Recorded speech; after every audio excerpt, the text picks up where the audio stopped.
साथियों नमस्कार, स्वागत है आप सबका। फटाफट आप लोग कमेंट करके बता दीजिए कि आवाज मिल रही है, वीडियो चल रहा है, सब कुछ ठीक है। तो फटाफट हम लोग आगे जिससे बढ़ें, जल्दी से सब लोग कमेंट करके हमें बता दें।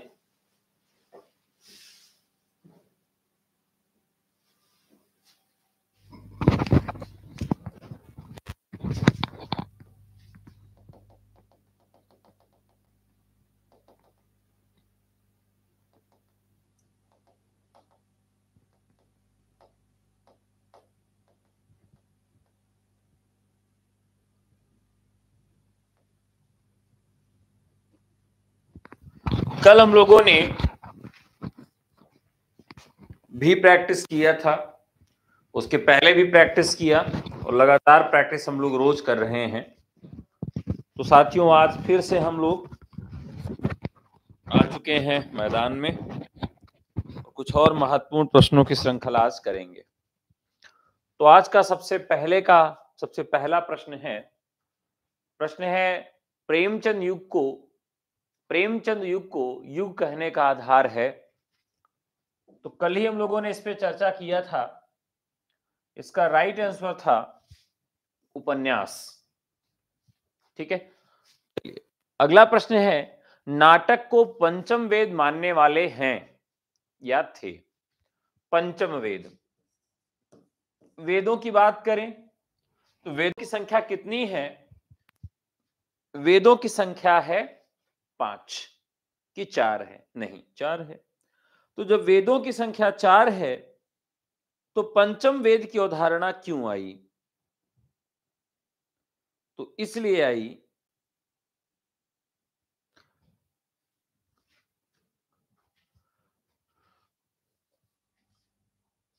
कई जगह पर आपको महाभारत को भी पंचम वेद कहा गया है। महाभारत को भी पंचम वेद कहा गया है। और नाटक को पंचम वेद अगर कहें तो नाटक को पंचम वेद किसने कहा, यह प्रश्न है। तो नाटक को पंचम वेद कहने वाले हैं भरत मुनि। भरत मुनि की चर्चा करें, भरत मुनि की बात करें तो भरत मुनि का जो जन्म है वो बहुत पहले हुआ, ईसा से भी पहले। और भरत मुनि के स्वप्न में और हकीकत में क्या था? दरअसल जो निचली जातियां थीं उनको मनोरंजन का अधिकार नहीं था, या वह परंपरागत मनोरंजन का अधिकार निचली जातियों को नहीं था, केवल अगड़ी जातियों को था। तो आचार्य नंदकेश्वर के स्वप्न में आकर ब्रह्मा जी ने कहा कि कुछ ऐसा करिए कि जो निचली जातियां हैं, समाज से कटे हुए जो लोग हैं, वह भी मनोरंजन के अधिकारी हो सके। और यह बात आचार्य नंदकेश्वर ने भरत मुनि को आदेश देते हुए कहा कि आप पंचम वेद की रचना करिए। और उन्होंने चारों वेदों से ग्रहण करके पांचवा वेद बनाया। सारे वेदों से कुछ न कुछ ग्रहण करके पांचवा वेद बनाया। और नाट्यशास्त्र जो कि ग्रंथ है जिसका आधार है नाटक, तो राइट आंसर हो जाएगा नाटक को पंचम वेद भरत मुनि ने कहा है। और भरत मुनि का जो ग्रंथ है वो नाट्यशास्त्र है। ठीक है, संस्कृत काव्यशास्त्र के प्रथम आचार्य भी हैं ये। और इनकी प्रसिद्धि का जो आधार है वह रस संप्रदाय के लिए है। इन्होंने एक संप्रदाय की स्थापना की जिसका नाम था रस संप्रदाय। रस संप्रदाय के 4 व्याख्याता आचार्य हुए। तो कई बार यह भी पूछ लिया जाता है कि रस संप्रदाय के 4 व्याख्याता आचार्य कौन हैं और उसमें भी सबसे पहला आचार्य कौन है। तो इस तरह का प्रश्न पूछ लिया जाता है रस संप्रदाय से संबंधित। ठीक है, चलिए आज का नेक्स्ट क्वेश्चन, रीति मुक्त धारा में प्रमुख रहा है आश्रयदाताओं का गुणगान, नीति कथन, श्रृंगार चित्रण, भक्ति भावना। बहुत ही प्यारा प्रश्न है, तो सब लोगों को जवाब देना है। तो प्रश्न क्या है कि रीति मुक्त धारा में प्रमुख रहा है। तीन तरह की धाराएं चली रीति काल में, जिसको हम रीति मुक्त, रीति सिद्ध और रीतिबद्ध के नाम से जानते हैं। जिन लोगों ने रीति काल में लक्षण ग्रंथ लिखे और लक्षण ग्रंथों पर कविताएं लिखी, लक्षण ग्रंथ का मतलब काव्यशास्त्रीय ग्रंथ जिसमें कुछ नियम बताए गए।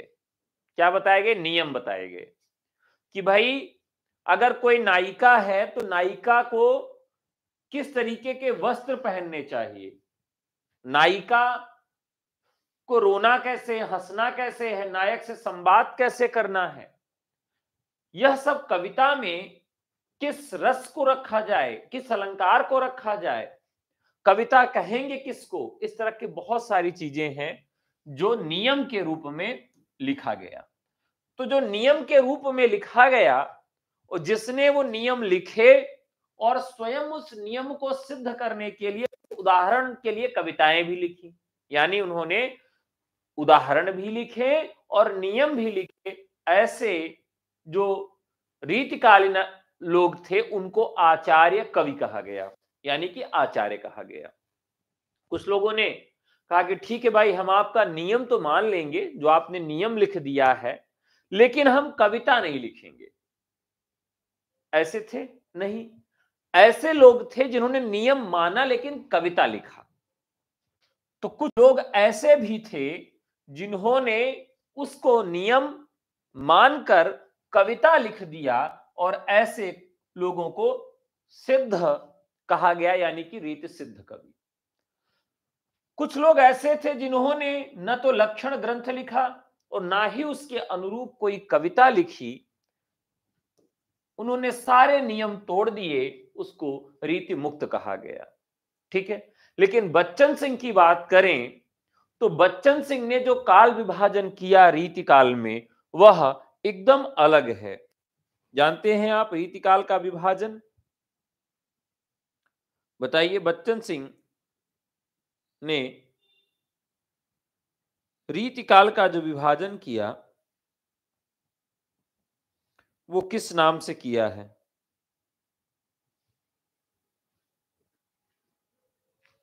चलिए जल्दी बताइए।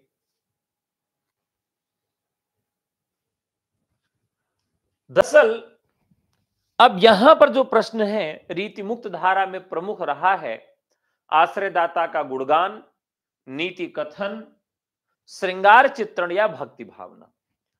आश्रयदाता का गुण कथन, तो जितने भी रीतिकाल के कवि हैं वो किसी न किसी के दरबार में थे। एकदम सही बात है। मुक्त रीति और बद्ध रीति, बच्चन कहते थे कि ऐसा तो हो ही नहीं सकता कि वो कोई रीति कहते हुए मुक्त हो जाए उससे, तो वो उसके नाम पर सहमत नहीं थे कि कोई बद्ध रीति और मुक्त रीति, इसलिए उन्होंने नामकरण दिया। जैसे आप कह दें कि रीति मुक्त, तो कह रहे हैं कि भाई अगर आपने के नाम के पहले ही रीति लिख दिया फिर मुक्त लिखा तो कैसे मुक्त हो पाएंगे, इसलिए उन्होंने अलग तरह का नामकरण किया जो कि परीक्षा के लिए महत्वपूर्ण है। यहां पर है आश्रयदाता का गुणगान। तो रीतिकाल के जो कवि हैं वो आश्रयदाताओं का जो गुणगान है वो करते हैं या नहीं करते हैं, तो वो जो प्रमुख प्रवृत्ति है ये आदिकाल की है। किस काल की है? आदिकाल में आश्रयदाता राजाओं की प्रशंसा होती थी। नीति कथन, यहां पर नीति जो है रीतिकाल में भक्ति, नीति और श्रृंगार की त्रिवेणी बही है। ध्यान रखिएगा, रीतिकाल में भक्ति, नीति और श्रृंगार की त्रिवेणी बही है, लेकिन यहां पूछा गया है प्रमुख रहा है, तो कोई ये नहीं रहा प्रमुख, तो भक्ति भी रहा है, नीति भी रहा है, श्रृंगार भी रहा है, लेकिन इसमें प्रमुख की जब बात करेंगे तो राइट आंसर हो जाएगा श्रृंगार। कवियों ने सब कुछ तो छोड़ दिया, लेकिन उनसे श्रृंगार नहीं छूटा। उन्होंने शुद्ध प्रेम काव्य की रचना की। आलम, घनानंद, ठाकुर, बोधा, द्विजदेव, ये सब जो रीति मुक्त कवि हैं, ध्यान रखिएगा, रीति मुक्त कवियों की चर्चा की गई है, तो रीति मुक्त कवि जो हैं उनके यहां सबसे प्रमुख क्या था? श्रृंगार का चित्रण था, प्रेम का चित्रण था। तो यहां आप समझ गए होंगे। पुस्तक जल्हण हाथ दय चल गज्जन निप्रकाज किस कवि से संबंधित है? यह प्रश्न काफी आसान है, आप लोग देखते ही सही जवाब दे देंगे। नरपति नाल, विद्याधर, जल्हड़ और चंदबरदाई।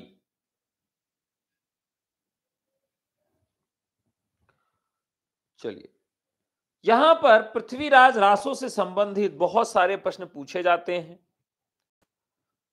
पृथ्वीराज रासो जो है एक महत्वपूर्ण काव्य है और इसमें कुल 69 समय या सर्ग हैं। 69 समय या सर्ग हैं किसमें? आपके पृथ्वीराज रासो में। पृथ्वीराज रासो जो है इसमें कवित्व, दूहा, तोमर या त्रोटक और गाहा और आर्या जैसे छंदों का प्रयोग किया गया है। यहां पर दूहा कहा गया है दोहा को, और गाहा कहा गया है गाथा को। यह कई बार प्रश्न पूछा गया है कि दूहा और गाथा किसके लिए प्रयुक्त हुए हैं, तो यहां पर दोहा के लिए दूहा का प्रयोग हुआ है और त्रोटक और गाहा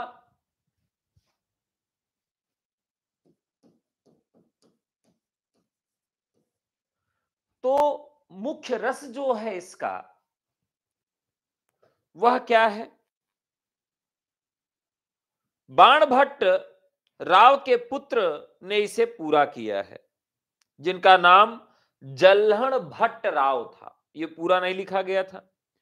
कारण यह है कि साहबुद्दीन गोरी पृथ्वीराज को कैद करके गजनी लेकर जब चला गया तो चंद भी वहां चले गए, और जाते समय कवि ने अपने पुत्र के हाथ में ये पुस्तक दे दी और लिखा, पुस्तक जल्हण हत दय चली गज्जन नृपकाज रघुनाथ चरित हनुमंत कृत भूप भोज उद्धर यजिम पृथ्वीराज सुजस कवि चंद चंद नंद उद्धर यतिमी। इस प्रकार से वो चले जाते हैं। यहां जो कथा है वो आपने देखा ही होगा। कथा में पृथ्वीराज जिस समय दिल्ली के सिंहासन पर थे, कन्नौज के राजा जयचंद थे, और जयचंद क्या करना चाहते थे? राजसूय यज्ञ करना चाहते थे। कौन सा युग? तो कई बार प्रश्न यही पूछा गया है कि आदिकाल की किस रचना में राजसूय यज्ञ की चर्चा की गई है? उनसे पूछा गया कि ये बताइए कि भैया राजसूय जो यज्ञ है वो किस ग्रंथ में है? तो पृथ्वीराज रासो में राजसूय यज्ञ की चर्चा की गई है, और राजसूय यज्ञ के दिन उन्होंने निर्णय लिया कि मैं संयोगिता का स्वयंवर रचूंगा। क्या रचूंगा? संयोगिता का स्वयंवर रचूंगा। और वो जो संयोगिता है वो पृथ्वीराज को दिल दे बैठी थी, प्रेम कर बैठी थी, और जयचंद ये चाहते थे कि वो पृथ्वीराज से विवाह न करे और उनको भूल जाए, और वो जयचंद को न्योता भी नहीं भेजते, जयचंद पृथ्वीराज को, और अलग से उनकी एक मूर्ति जो है वो द्वारपाल के रूप में बना के वहां खड़ी कर देते हैं। चंद जो है थवाइत, यहां पर एक शब्द आया है थवाइत, ध्यान रखिएगा, थवाइत के भेष में आकर वो पहुंच जाते हैं कहां, उस थवाइत का मतलब होता है तांबूल वाहक, यानी कि जो पान वान लेकर आते हैं उनको हम कहते हैं थवाइत।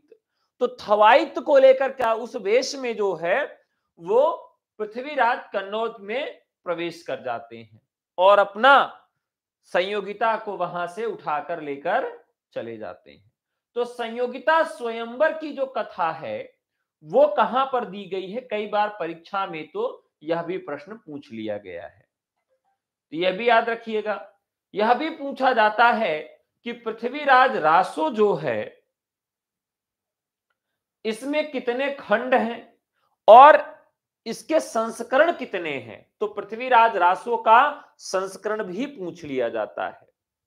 ठीक है, तो पृथ्वीराज रासो में यहां पूछा गया है कि उनके जो पुत्र हैं उनके पुत्र ने इसको पूरा किया, तो राइट आंसर हो जाएगा जल्लहण। हिंदी साहित्य का पहला रिपोर्ताज माना जाता है। सबसे पहले हम जानेंगे कि रिपोर्ताज होता क्या है। दरअसल जब द्वितीय विश्व युद्ध होता है तो उस विश्व युद्ध में बहुत सारे लोग मारे जाते हैं और इतना ज्यादा अमानवीयता फैल जाती है, मानवाधिकारों का हनन होता है कि जो पत्रकार रिपोर्टिंग करने जाते थे वो इतना ग्लानि और दुख से भर जाते थे कि वो लिख नहीं पाते थे। तो उन्होंने, और लिख भी दें तो जो लोग पढ़ते थे उनको बहुत बुरा लगता था, बहुत दुखी हो जाते थे। तो उनको लगा कि इस बहुत भारी भरकम बात को आसानी से कैसे लोगों तक पहुंचाया जाए, तो आसानी से पहुंचाने के लिए उन्होंने एक शैली का निर्माण किया, और वो शैली क्या थी, रिपोर्टिंग शैली। तो रिपोर्टिंग शैली क्या है, काफी कुछ साहित्यिक शैली के जैसे होती है, और इस शैली के द्वारा ही जो है रिपोर्टिंग की जाती है। तो जहां पर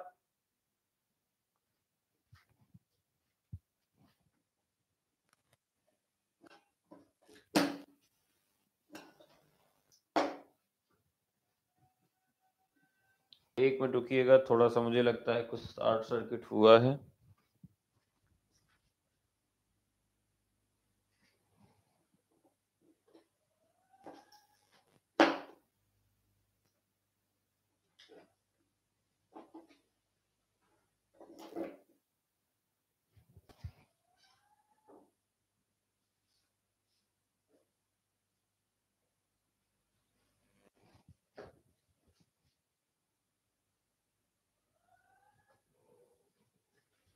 एक मिनट रुके रहिएगा आप सब।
चलिए, थोड़ा सा व्यवधान था।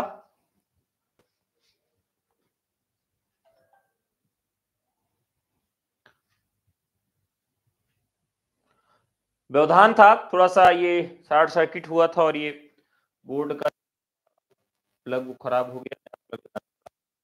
चलिए, तो हम लोग फिर वहीं पर चलते हैं जहां से हम लोगों ने अपनी बात को शुरू किया था। हम लोग पृथ्वीराज रासो की बात कर रहे थे और उसके बाद हम लोगों ने बात किया कि पहला जो रिपोर्टाज है वो किसके द्वारा लिखा गया और कौन सा रिपोर्टाज है और रिपोर्टाज क्यों लिखा गया। तो रिपोर्टाज एक प्रकार का साहित्य है और ये द्वितीय विश्व युद्ध में रिपोर्टिंग की एक रूप, रिपोर्टिंग की प्रक्रिया के रूप में इसका निर्माण होता है। ठीक है, तो हिंदी का पहला जो रिपोर्टाज है वो कौन सा माना जाता है, ये प्रश्न आपसे पूछा गया था। ऑप्शन आपके क्या थे? श्रुत अश्रुत पूर्व, नेपाली क्रांति कथा, लक्ष्मीपुरा और प्लाट का मोर्चा, ये आपके प्रश्न थे। तो यहां लक्ष्मीपुरा इसका राइट आंसर होगा। क्या होगा? लक्ष्मीपुरा इसका राइट आंसर होगा। ठीक है, और जो ये लक्ष्मीपुरा है ये किस पत्रिका में निकला? तो ये 1938 में रूपाभ एक पत्रिका थी।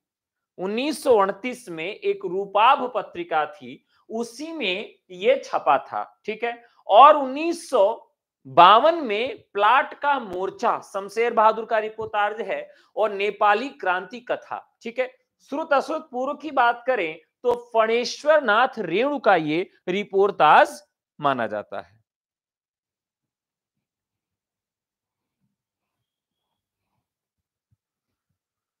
चलिए, तो ये जो प्रश्न था इसको हम लोगों ने समझ लिया।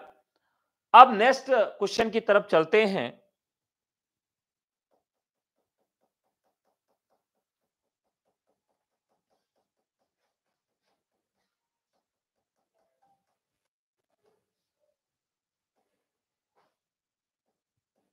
चलिए, लाजन आवत आपको दौरे आयहु साथ पंक्ति का संबंध है, ये आपको बताना है।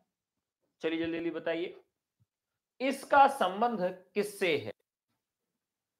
तो दरअसल एक पंक्ति है, क्या है? लाज न आवत आपको, लाज न लागत आपको, दौरे आयहु साथ, अधिक धिक ऐसे प्रेम को कहां कहूं मैं नाथ। मतलब आपके इस प्रेम को मैं किसी से कह भी नहीं सकती, मैं आपके प्रेम को किसी से कह नहीं सकती, जिस तरह का प्रेम आप मुझसे करते हो। और ये पंक्तियां जो हैं किसने कही हैं? किसने ये पंक्तियां कही हैं? प्रश्न ये है। तो कबीरदास से, सूरदास से, तुलसीदास से या मीराबाई से? तो उनकी पत्नी ने, रत्नावली ने तुलसीदास से ये पंक्तियां कही हैं। तो राइट आंसर हो जाएगा 44 का सी। तुलसीदास की बात करें तो तुलसीदास की सभी रचनाएं बहुत महत्वपूर्ण है। तुलसीदास की सभी रचनाएं बहुत महत्वपूर्ण है। वैराग्य संदीपनी, रामाज्ञा प्रश्न, रामलला नेछु, जानकी मंगल, रामचरितमानस, तुलसीदास की ये चर्चित रचनाएं हैं। इनकी रचनाओं में पूछा जाता है कि किस रचना को किस भाषा में इन्होंने लिखा। ठीक है, तो वली पत्रिका, वली और पत्रिका जिस रचना में है वो रचनाएं किस भाषा में आ जाएंगी? ब्रज भाषा में आ जाएंगी। ठीक है, बलि और पत्रिका, जैसे गीतावली, कवितावली, और जो पत्रिका है विनय की, उसमें भी कौन सी भाषा है? ब्रज है। तो इस तरीके से आप यह भी याद रखेंगे कि कौन सी रचना किस भाषा में लिखी गई है, यह भी प्रश्न आपसे पूछा जाता है। ठीक है, तुलसीदास की बात करें तो इन्होंने रामचरितमानस लिखा और इन्होंने कुछ ऐसी भी रचनाएं लिखी जो बहुत ही ज्यादा चर्चित रही। तुलसीदास ने सोहर भी लिखे हैं और वो सोहर बहुत प्रचलित हैं। तुलसीदास ने जो सोहर लिखे हैं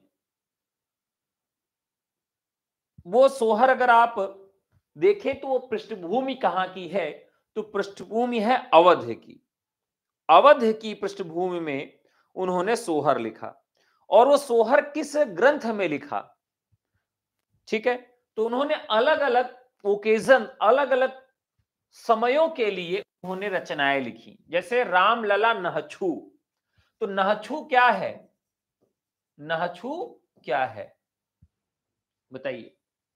रामलला नहछू, तो नहछू उस समय होता है, दो बार जीवन में होता है। एक तो विवाह के समय होता है और एक बच्चे के जन्म के बाद होता है। दो बार जो है नहछू होता है। तुलसीदास की जो रचनाएं हैं उसमें वैराग्य संदीपनी, जो कि उन्होंने साधु समाज के कहने पर लिखा था। सारी रचनाओं के विषय में प्रश्न पूछे जाएंगे।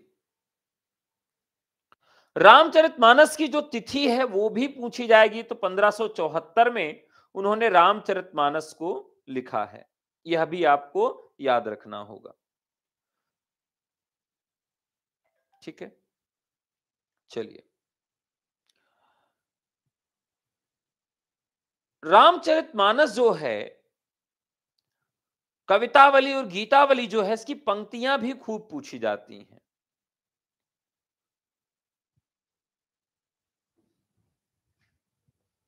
तो यहां राइट आंसर हो गया तुलसीदास से।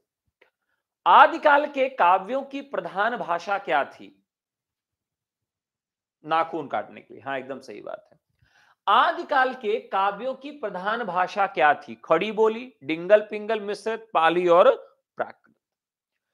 समझिएगा, अगर यहां पर एक ऑप्शन और रख दिया जाता ब्रज भाषा, अगर एक ऑप्शन और रख दिया जाता ब्रज भाषा, तो वो राइट आंसर हो जाता। लेकिन यहां ब्रज भाषा है नहीं, डिंगल और पिंगल जो मिश्रित भाषा है ये रखी गई। अब ध्यान रखना है कि डिंगल एक प्रकार की शैली भी है और दो भाषाओं का मिश्रण भी है। चलिए बताइए, डिंगल किससे मिलकर बना है और पिंगल किससे मिलकर बना है। तो डिंगल में डींग हांकना होता है, तो डींग हांकने के लिए क्या होगा, युद्ध हो की तरह भाषा होनी चाहिए, जैसे युद्ध में भाषा का प्रयोग किया जाता है। यानी कि राजस्थान के साथ साथ अपभ्रंश भाषा का प्रयोग होगा। और जब आप पिंगल की बात करेंगे तो प्यार से बात करेंगे, पिंगल का मतलब व्यंग भी होता है, तो आप अपभ्रंश का प्रयोग करेंगे और ब्रज का प्रयोग करेंगे। क्या मैंने सही लिखा है? ये कई बार पूछा जाता है कि डिंगल में कौन कौन सी भाषाएं आती हैं और पिंगल में कौन कौन सी भाषाएं आती हैं। क्या ये डिंगल और पिंगल सही लिखा गया है? बताइए जल्दी, क्या डिंगल और पिंगल सही लिखा गया है?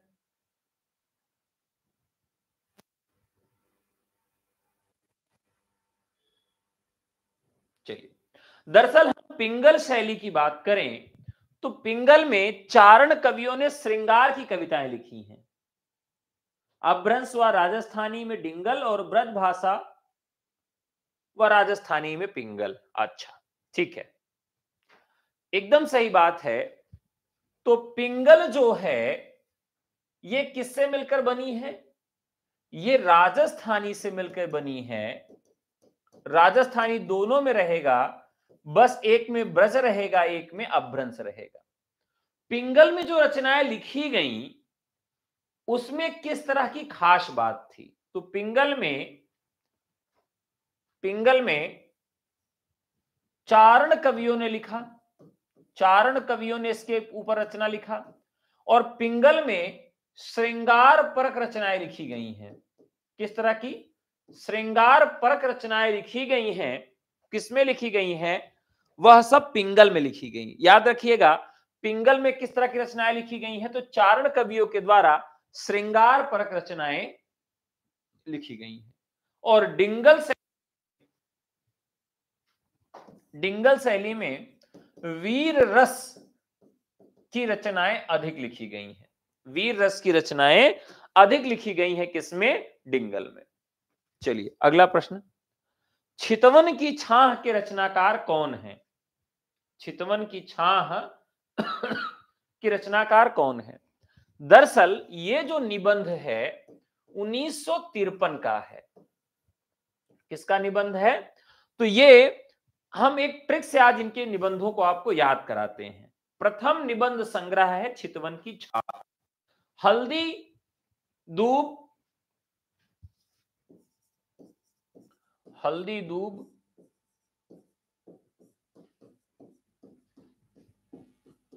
तुम चंदन,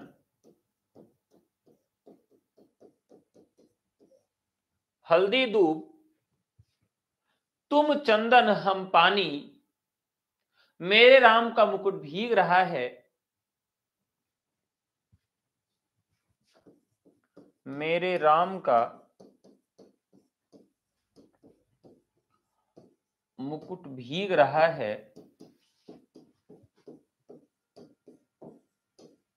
और अंगद की नियति। ये इनके बहुत चर्चित निबंध संग्रह हैं।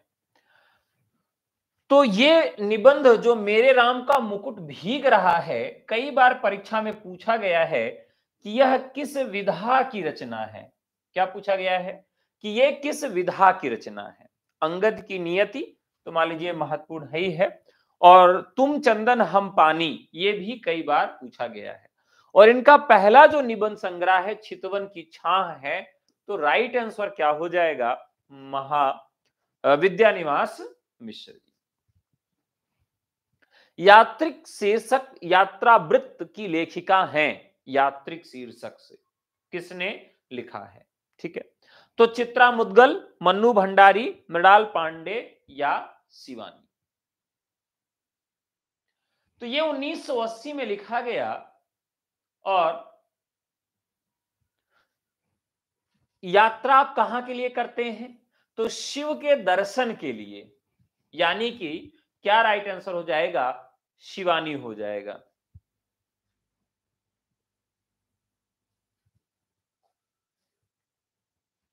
ठीक है, तो कैसे याद रहेगा? शिवानी से आप इसको याद रखेंगे।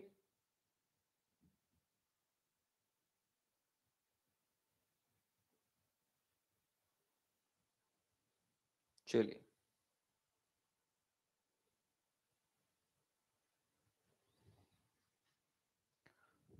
अच्छा, अंगद के पांव, कि अंगद के पांव की बात करें,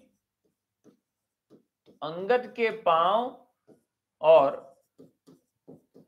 अंगद की नियति। अंगद के पांव जो लिखा, ये लिखते हैं व्यंगकार श्रीलाल शुक्ल लिखते हैं।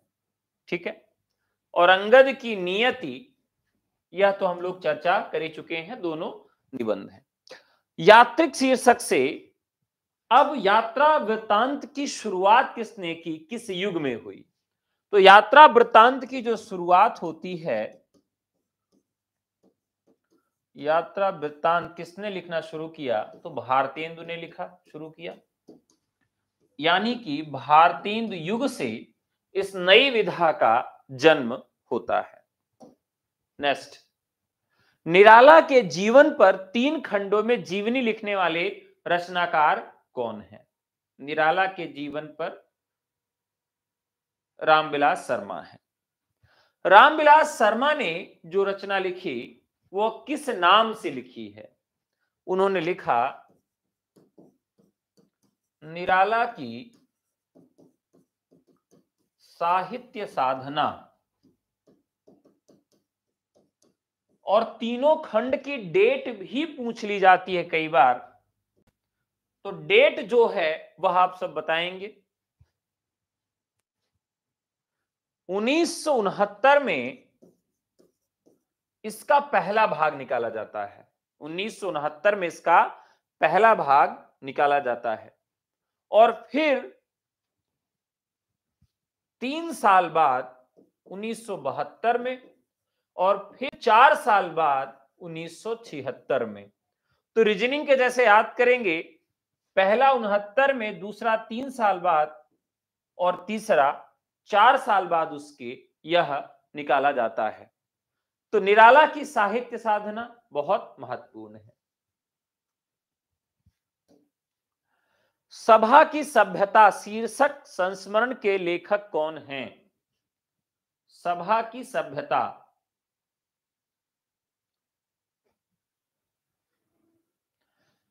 देखिए सभा की सभ्यता संस्मरण, संस्मरण है यहां पर महावीर प्रसाद द्विवेदी, रामवृक्ष बेनीपुरी, भारतेंदु हरिश्चंद्र या कन्हैया लाल मिश्र प्रभाकर। तो सभा की सभ्यता जो है एक संस्मरण है, 1907 में लिखा गया, अर्थात यह द्विवेदी युग में लिखा गया। किस युग में? तो यह द्विवेदी युग में लिखा गया। और किस रचनाकार ने लिखा? जिसने द्विवेदी युग में भाषा का परिष्कार किया। नाम है उनका महावीर प्रसाद द्विवेदी। ठीक है, ये उनका ही चर्चित है। अब यहां राम वृक्ष बेनीपुरी भी हैं। इन्होंने कौन सा संस्मरण लिखा है? तो राम के अगर घर आप जाने लगेंगे दर्शन करने के लिए, तो आपको कई मील यात्रा करनी पड़ेगी, और जैसे आगे बढ़ेंगे पत्थरों में लिखा रहेगा कि कितनी दूर है। तो कैसे हो जाएगा? मील के पत्थर। मान लीजिए आप अयोध्या दर्शन करने जाते हैं, तो क्या होगा? मील के पत्थर हो जाएगा। ठीक है, तो क्या होगा? राम वृक्ष बेनीपुरी ने क्या लिखा? मील के पत्थर, मील के पत्थर, ये इनका संस्मरण है। और कन्हैयालाल मिश्र प्रभाकर, तो कन्हैया का बचपन का नाम है कन्हैया, तो इनका चेहरा जो है वो भूल गए लोग, तो क्या होगा?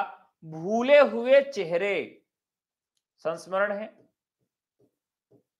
भूले हुए चेहरे।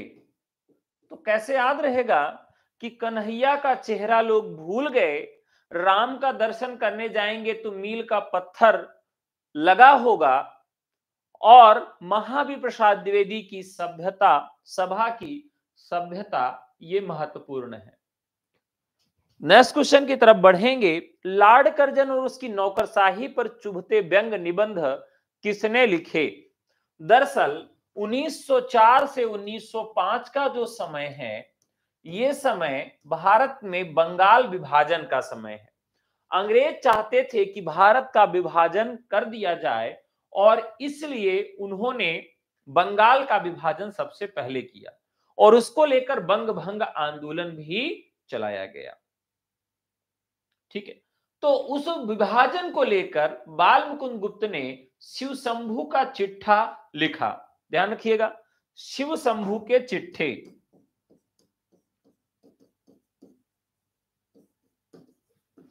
ये एक निबंध है, और इसमें उन्होंने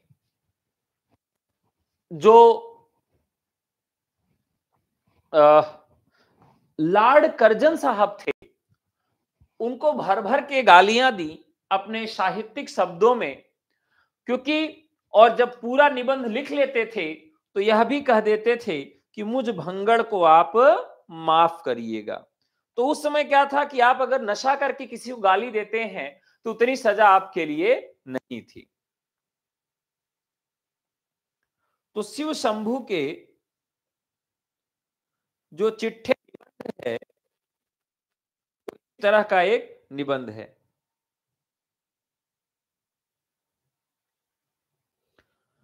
जैसे वो निबंध लिखने की शुरुआत ही करते हैं तो लिखते हैं, माय लॉर्ड, लड़कपने इस बूढ़े भंगड़ को बुलबुल का बड़ा चाव था।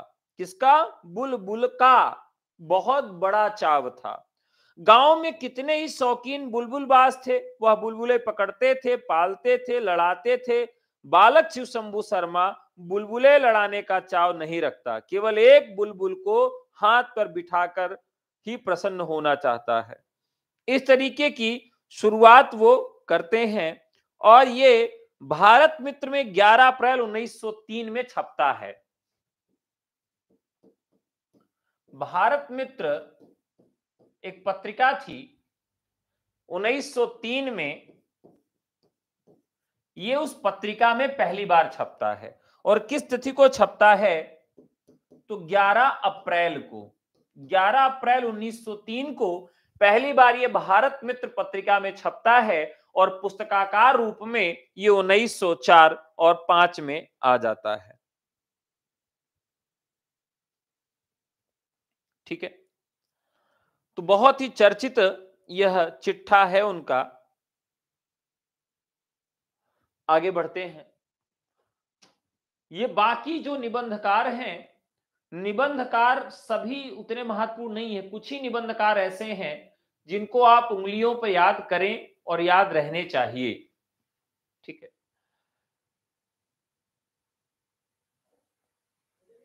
कछुआ धर्म मारिस मोहि कुठाऊं, ये बहुत चर्चित है, इसको भी याद रखिएगा। ये किसका है? चंद्रहर शर्मा गुलेरी का है। मारिस मोहि कुठाऊं चंद्रहर शर्मा गुलेरी ने लिखा। पूर्वी भाषा, भोजपुरी भाषा, अवधी भाषा या साधुकड़ी भाषा में? बहुत ही प्यारा सा प्रश्न है, बताइए।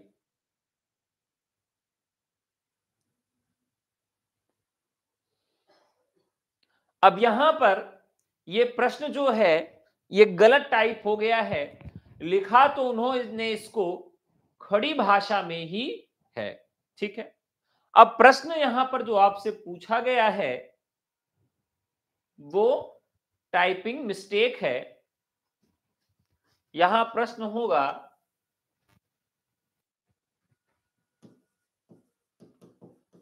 कबीर की भाषा, कबीर की भाषा को क्या कहा गया?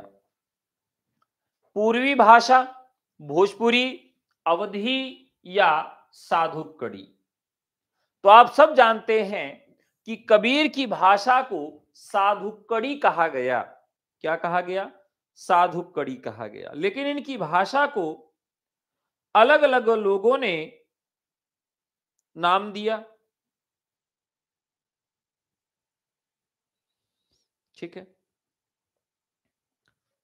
कबीर की भाषा को लेकर जो नाम दिया गया वो साधुकड़ी दिया गया। इनकी भाषा में ब्रज भाषा, पूर्वी बोली, राजस्थानी और पंजाबी का मिश्रण है, जिसके कारण आचार्य हजारी प्रसाद द्विवेदी भी इनकी भाषा का बहुत बखान करते हैं। दरअसल जब शुक्ल जी आते हैं तो शुक्ल जी इनकी भाषा को लेकर वो सहज नहीं थे और इनकी भाषा को वो अच्छा नहीं मानते थे। लेकिन हजारी प्रसाद द्विवेदी लिखते हैं कि हिंदी साहित्य के 1000 वर्षों के इतिहास में कबीर जैसा व्यक्तित्व लेकर कोई लेखक उत्पन्न नहीं हुआ। महिमा में यह व्यक्तित्व केवल एक ही प्रतिद्वंदी जानता है, तुलसीदास। और कबीर का भाषा पर जबरदस्त अधिकार था, वो भाषा के डिक्टेटर या तानाशाह थे। तो इस तरह का भी जो कथन है वो कबीर की भाषा से संबंधित पूछा जा सकता है। कबीर की वाणी का अनुकरण नहीं हो सकता, अनुकरण करने की सभी चेष्टाएं व्यर्थ सिद्ध हुई। इस व्यक्तित्व के कारण कबीर की उक्तियां श्रोता बलपूर्वक आकृष्ट करते हैं। इस व्यक्तित्व के आकर्षण को सहृदय समालोचक संभल नहीं पाते हैं, रीझ कर कबीर को कवि कहने में संतोष पाते हैं। यह भी कथन हजारी प्रसाद द्विवेदी का है। तो इनकी भाषाओं में, क्योंकि घुमक्कड़ थे, हर जगह घूमते थे, इसलिए इनकी भाषाओं में कई तरह के शब्द मिलते हैं और जिसकी वजह से इनकी भाषा को साधुकड़ी कह दिया गया। ठीक है, तो साधुकड़ी क्या हो जाएगा? इसका राइट आंसर हो जाएगा। अब प्रश्न यह है कि साधुक्कड़ी इनकी भाषा को, इसी तरीके से पंचमेल खिचड़ी भी इनकी भाषा को कहा गया। तो पंचमेल खिचड़ी किसने कहा? तो बाबू श्याम सुंदर दास ने।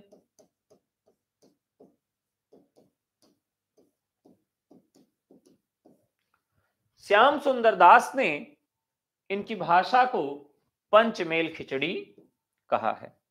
अगला प्रश्न है, क्या भूलूं क्या याद करूं आत्मकथा किसकी है? बहुत चर्चित है, विष्णु प्रभाकर, मैथिली शरण गुप्त या हरिवंश राय बच्चन की।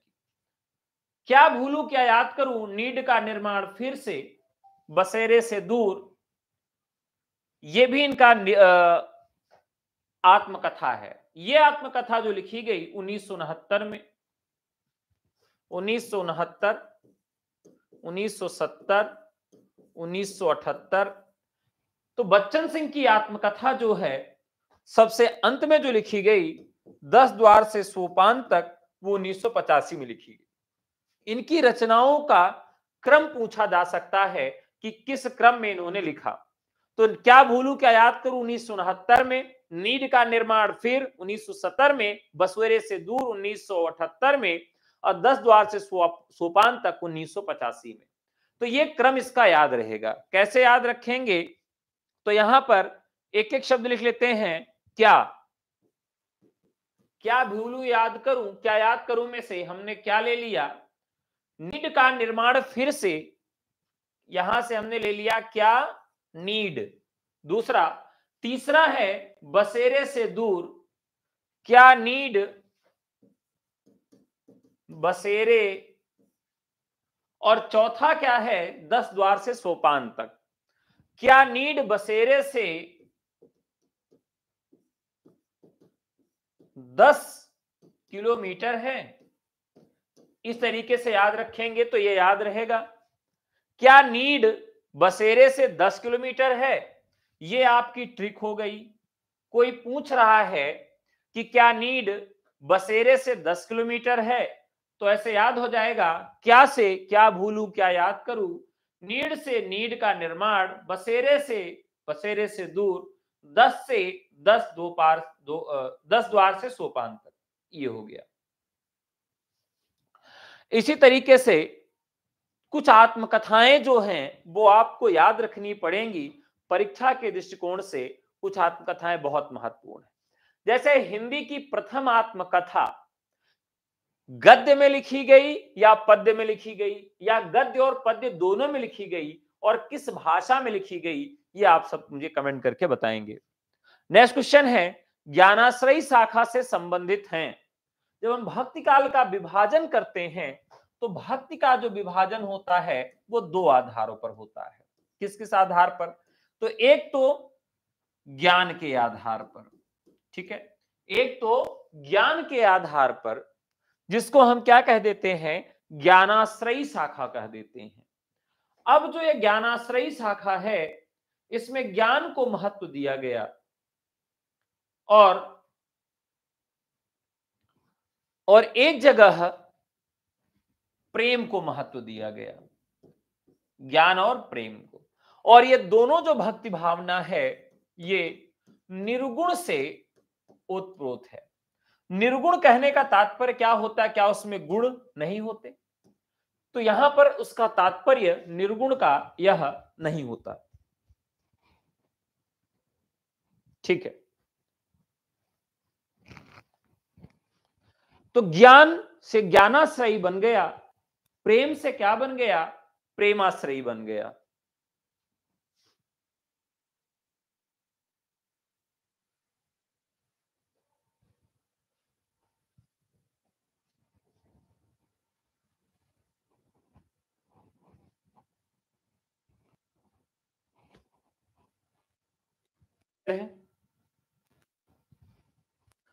तो यहां पर ज्ञानाश्रयी शाखा से कौन संबंधित है?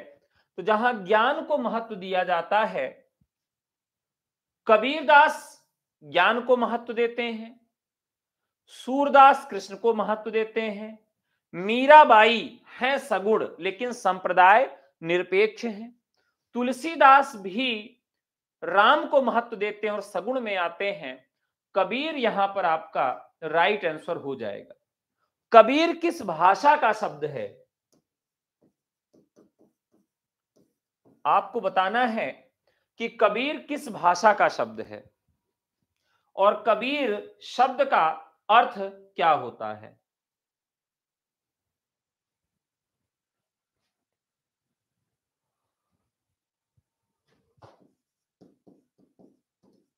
हिंदी भक्ति काव्य का प्रथम पुरस्कर्ता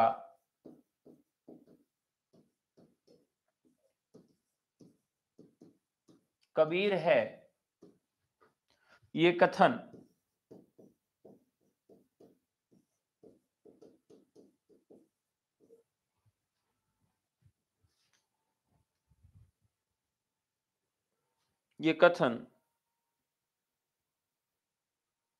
बच्चन सिंह का है।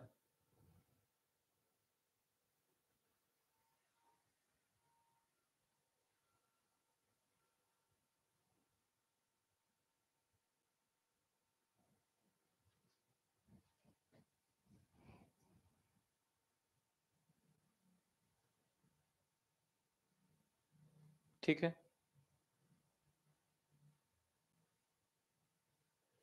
चलिए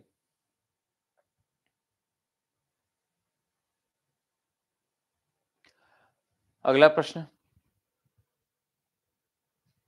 कबीर अरबी भाषा का शब्द है, सही बात है, एकदम सही बात है, और इसका अर्थ होता है महान। हिंदी साहित्य के किस युग को स्वर्ण युग कहा जाता है? स्वर्ण युग किसे कहा जाता है?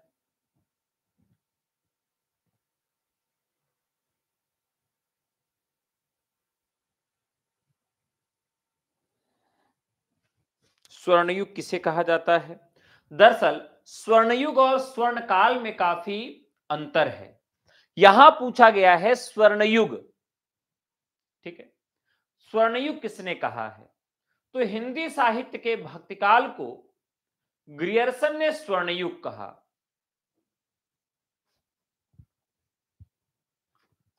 सच्चे अर्थों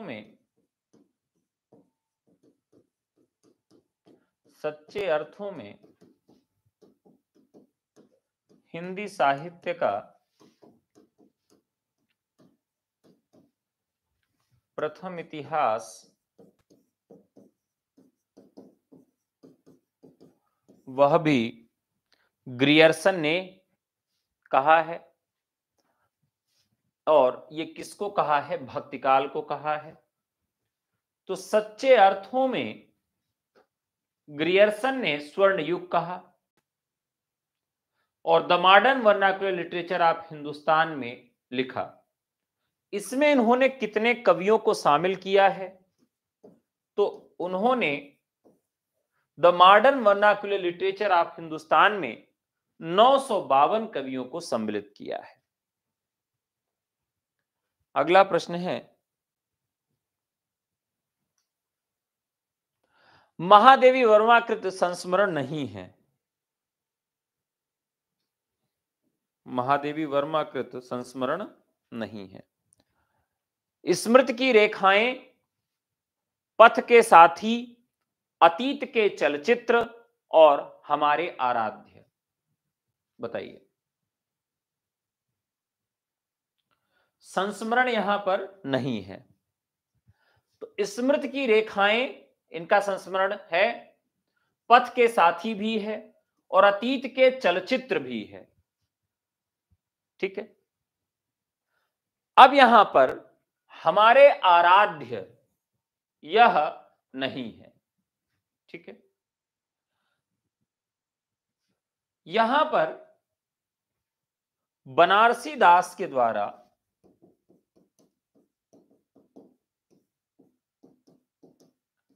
बनारसी दास का यह संस्मरण है। बनारसी दास का यह संस्मरण है हमारे आराध्य। बाकी सारी रचनाएं महादेवी वर्मा की।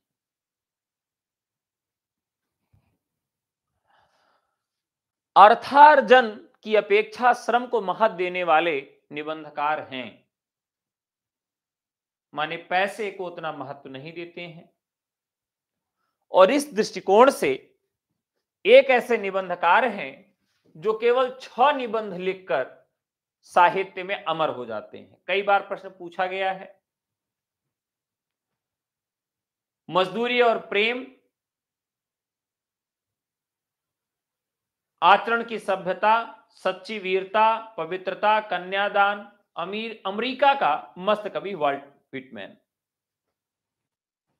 तो इनके जो निबंध हैं वो किस पत्रिका में प्रकाशित हुए?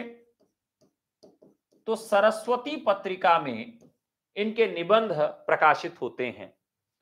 तो इस तरीके से सही उत्तर होगा अध्यापक पूर्ण सिंह। निम्नलिखित में से जीवनी लेखक नहीं है? हरिशंकर परसाई, गंगा प्रसाद पांडे, विष्णुचंद शर्मा और शिव प्रसाद सिंह। पूछा गया कि इसमें जीवनी लेखक नहीं है। तो हरिशंकर परसाई की बात करें तो ये निबंधकार हैं। और निबंध कैसे लिखते हैं? व्यंग परक निबंध लिखते हैं।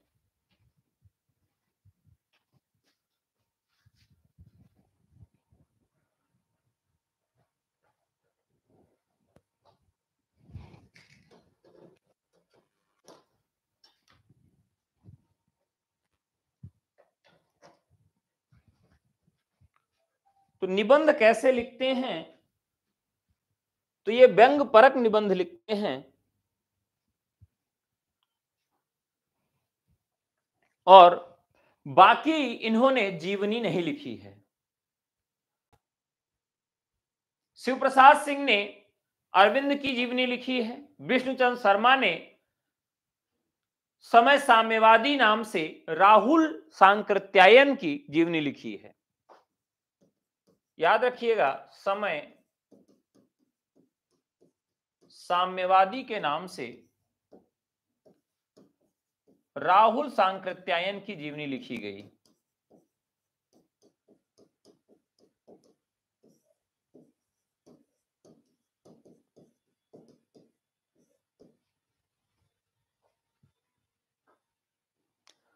अगला प्रश्न, जो प्रगतिवादी चिंतकों में नहीं है वह कौन है?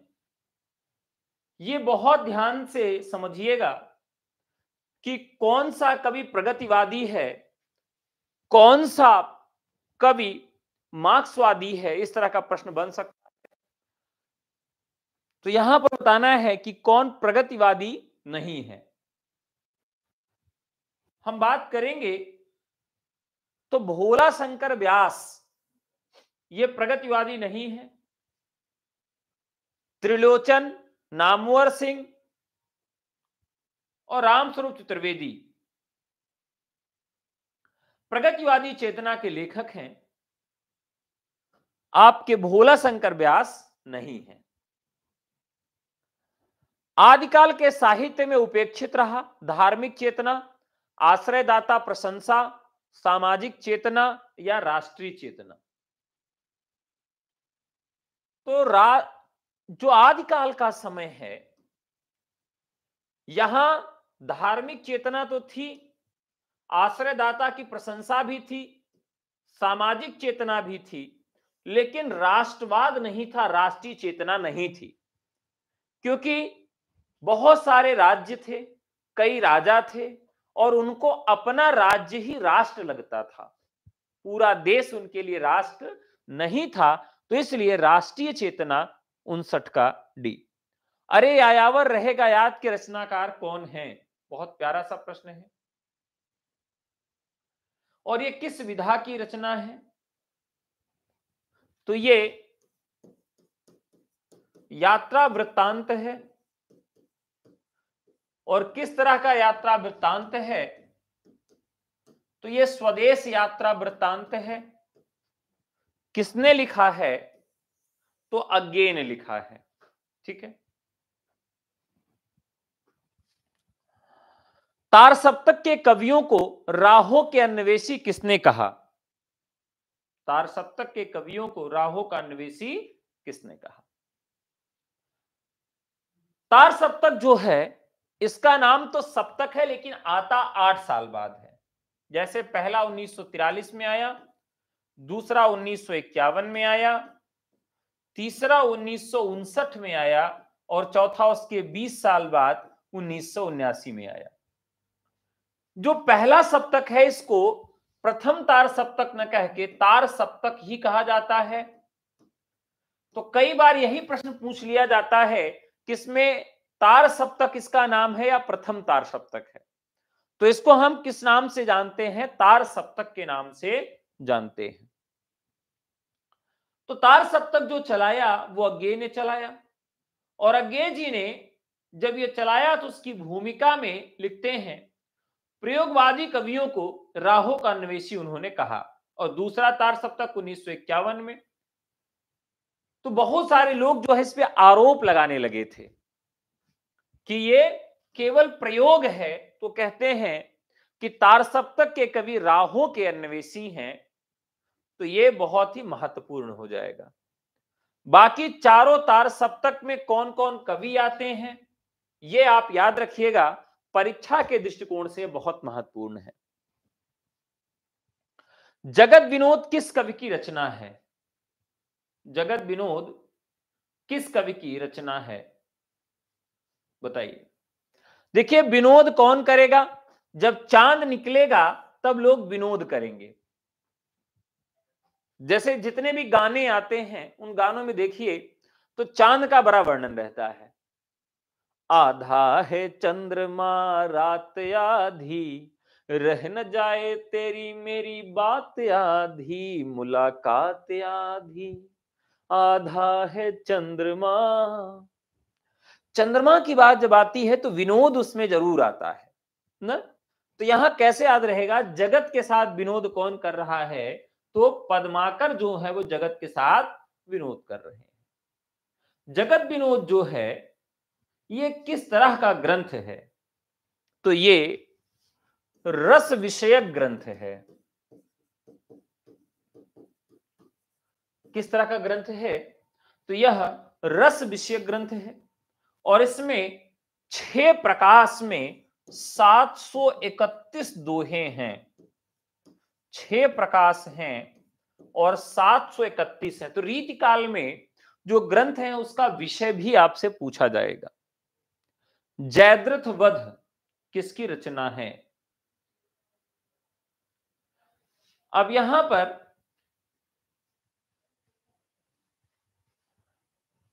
मैथिली शरण गुप्त की रचना है। रामचरितमानस के बरक्स अगर हम प्रथम राम कथा स्तंभ की बात करें तो वो होगा रामचरितमानस।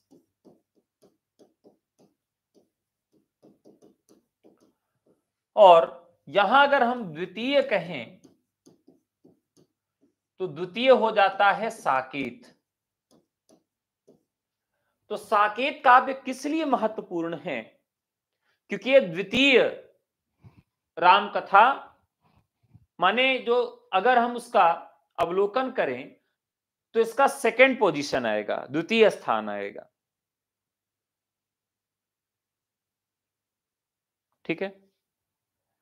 तो प्रथम राम कथा रामचरितमानस और द्वितीय राम कथा के लिए साकेत को रखा जाता है। ठीक है। जयद्रथ वध जो है इसका प्रकाशन कब हुआ? तो 1910 में हो जाता है। द्विवेदी युग का वह कौन सा कवि जिसने सारी रचनाएं ब्रज भाषा में की हैं? सारी रचनाएं ब्रज भाषा में की। स्नेही है नहीं, शर्मा है नहीं, रत्नाकर है नहीं, माखनलाल चतुर्वेदी भी नहीं है। तो कौन है? तो राइट आंसर हो जाएगा रत्नाकर जी ने। जगन्नाथ दास रत्नाकर एक ऐसे कवि हैं जिसने द्विवेदी युग में सारी कविताएं अपनी ब्रज भाषा में लिखी।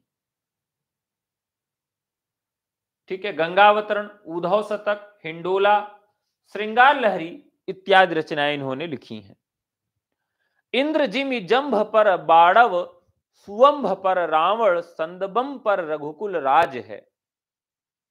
ये पंक्ति किसकी है? काफी चर्चित पंक्ति है ये। तो इस पंक्ति में एक ऐसे कवि हैं जिन्हें ओज का कवि, वीर रस का भी कवि कहा जाता है, और हिंदू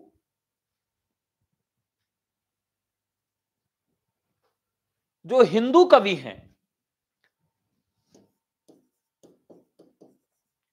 हिंदू के प्रतिनिधि कवि भी इनको कहा जाता है। शुक्ल जी इनसे बहुत प्रसन्न रहते थे ना। तो भूषण एक ऐसे कवि हैं जिनको हिंदू जाति का प्रतिनिधि कवि कहा जाता है। क्या कहा जाता है? हिंदू जाति का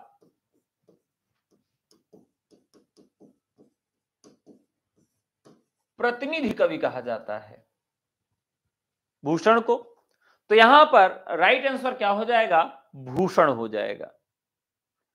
इंद्र जिम जंभ पर, बाड़व सुवंभ पर, रावण संदंभ पर, रघुकुल राज हैं। कुछ ऐसी महत्वपूर्ण पंक्तियों को अलग से मैं पढ़ाने वाला हूं, तैयारी चल रही है। हर एक रचना, हर एक काल में जो महत्वपूर्ण काव्य पंक्तियां हैं वो हम लोग देखेंगे। संसद से सड़क तक किसकी रचना है? तो आप जानते हैं संसद और सड़क पे जब जाएंगे तो बहुत सारा धूल जमा रहता है। सड़क पे जब निकलते हैं क्या होता है? धूल रहता है। तो धूल का मतलब हो गया धूमिल। संसद पे जाएंगे और सड़क पे जाएंगे तो बहुत सारी धूल रहती है। और ये रचना की डेट याद रखिएगा, 1972 इसकी डेट है, बहुत महत्वपूर्ण है। कल सुनना मुझे सुदामा पांडे का प्रजातंत्र, ये बहुत महत्वपूर्ण है।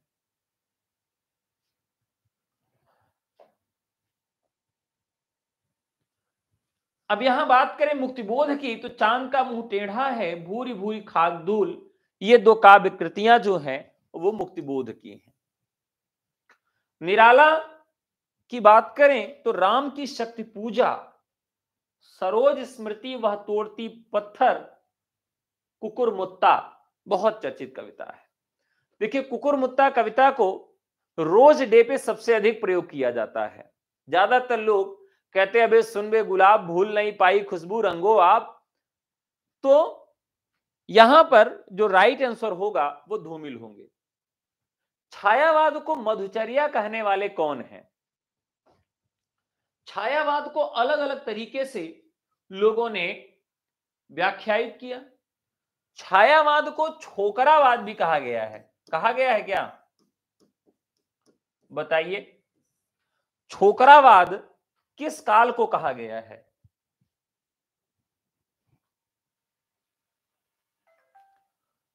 छोकरावाद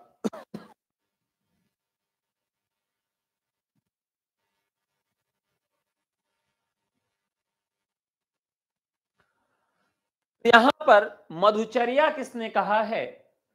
राइट आंसर हो जाएगा रामचंद्र शुक्ल ने। 1918 से 1936 का जो समय है उसके लिए शुक्ल जी ने इसको मधुचर्या कहा। देवराज ने प्रकृति काव्य कहा, तो ये महत्वपूर्ण है। राइट आंसर हो जाएगा रामचंद्र शुक्ल। तो छायावाद को छोकरावाद किसने कहा है? बताइए, कमेंट करके मुझे जवाब दीजिएगा।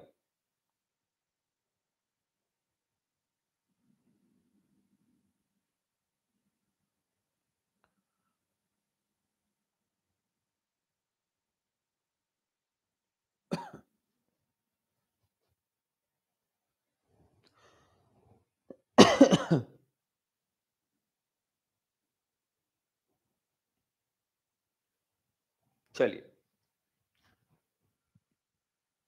विकल्प नहीं देंगे, कमेंट करके बताना है आपको। कुछ चीज खोजिएगा, मजा आएगा।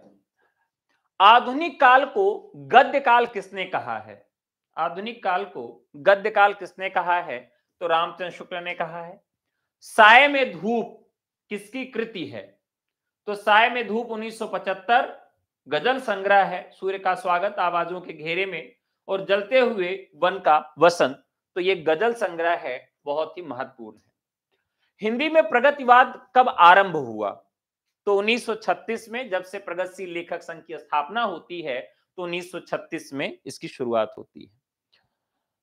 हिंदी का कौन सा कवि मैथिली में यात्री नाम से कविताएं लिखता था? तो ये तो आप जानते हैं, बाबा नागार्जुन यात्री नाम से मैथिली में कविताएं लिखते थे। महाभारत के पात्रों पर आधारित रचना है अंधा युग, ये आप जानते हैं, कल ही हम लोगों ने इसकी चर्चा किया था। 1954 में द्वितीय विश्व युद्ध के पृष्ठभूमि पर लिखा गया ये गीति नाट्य है। और मैंने आपसे पूछा है, 32 गलत है दुष्यंत जी की, 32 गलत है, क्या लिखा है आपने? अच्छा 32 गजल है। आपको कमेंट करके हमें बताना है कि मैंने कल भी पूछा था कि अंधा युग का नायक कौन है। 2 क्वेश्चन आज आपको बता रहा हूं कि छोकरावाद किसने कहा है और अंधा युग का नायक कौन है। अगला प्रश्न है, निम्नलिखित में कौन सा कवि छायावाद के 4 आधार स्तंभों में नहीं है? तो प्रसाद पंत निराला, महादेवी, मैत्री शरण गुप्त नहीं है। दुख सबको मांझता है प्रसिद्ध पंक्ति किसकी है? तो ये बहुत चर्चित पंक्ति है, दुख सबको मांझता है। चलिए, तो ये अज्ञेय की पंक्ति है, बहुत चर्चित पंक्ति है। प्रगतिवाद को वर्ग संघर्ष की प्रेरणा मिली, प्रगतिवाद को वर्ग संघर्ष की प्रेरणा मिली है, किससे मिली है? कार्ल मार्क्स से। बार बार हम लोग चर्चा करते आ रहे थे कि कार्ल मार्क्स से इसकी प्रयोगवाद की सबसे बड़ी विशेषता है काव्य की गतिशीलता, अभिव्यंजना पर बल, दर्शन से मुक्ति, अनगढ़ता की प्रतिष्ठा। तो यहां बात करें तो जितने भी दर्शन थे, क्योंकि छायावाद में इतना ज्यादा दर्शन आ गया था, अव्यक्त सत्ता के प्रति इतना ज्यादा कविताएं लिखी जा रही थी, जिससे सब एकदम नाराज हो गए थे, रूठ गए थे, नए की तलाश थी। तो दर्शन से मुक्ति इसका मुख्य उद्देश्य था। गा कोकिल बरसा पावक कण पंक्ति के रचनाकार कौन है? चलिए, तो राइट आंसर हो जाएगा सुमित्रा नंदन पंत। मुझे चांद चाहिए किस विधा की रचना है? तो ये तो आप सब जानते होंगे कि किस विधा की रचना है, तो इसका राइट आंसर हो जाएगा उपन्यास है। प्रयोगवाद इष्ट नहीं वरन साधन है, यह कथन किसका है? तो ये कथन बहुत प्यारा सा है, महत्वपूर्ण है। ये अज्ञेय कहते हैं कि हमारे लिए इष्ट नहीं है, हमारे लिए यह साधन है। दिवस का अवसान समीप था, गगन था कुछ लोहित हो चला, यह पंक्तियां किसकी हैं? ये कई बार परीक्षाओं में पूछी गई पंक्तियां हैं। तो ये है अयोध्या सिंह उपाध्याय हरिऔध का। ठीक है, एक भारतीय आत्मा किस कवि का उपनाम है? थोड़ा जल्दी जल्दी कर लेते हैं। तो यहां पर राइट आंसर हो जाएगा माखनलाल चतुर्वेदी को एक भारतीय आत्मा कहा जाता है। जो शब्द संस्कृत से सीधे हिंदी में प्रयुक्त होते हैं तत्सम शब्द कहलाते हैं। आधुनिक भारतीय भाषाओं का विकास हुआ है। ध्यान रखिएगा, यहां पर जो प्रश्न है वो काफी महत्वपूर्ण है। तो विकास जब भी पूछेगा तो आप अपभ्रंश बताएंगे, और जन्म पूछेगा तो आप संस्कृत बताएंगे। हिंदी भाषा के विकास क्रम में पहली ईस्वी से 500 ईस्वी तक की भाषा को क्या कहा जाता है? तो पहली से 5वीं की ईस्वी को भाषा के लिए प्राकृत कहा जाता है। ठीक है, हिंदी जिस लिपि में लिखी जाती है वह देवनागरी लिपि है। ये आपका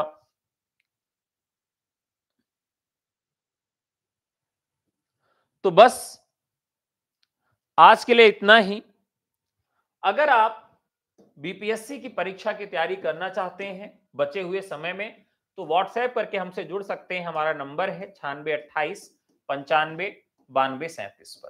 तो साथियों, आज के लिए इतना ही। कल फिर रात को 8 बजे आप लोगों से मुलाकात होगी एक और महत्वपूर्ण प्रश्न पत्र के साथ। तो कल मिलते हैं। थैंक यू, नमस्कार, जय हिंद, शुभ रात्रि।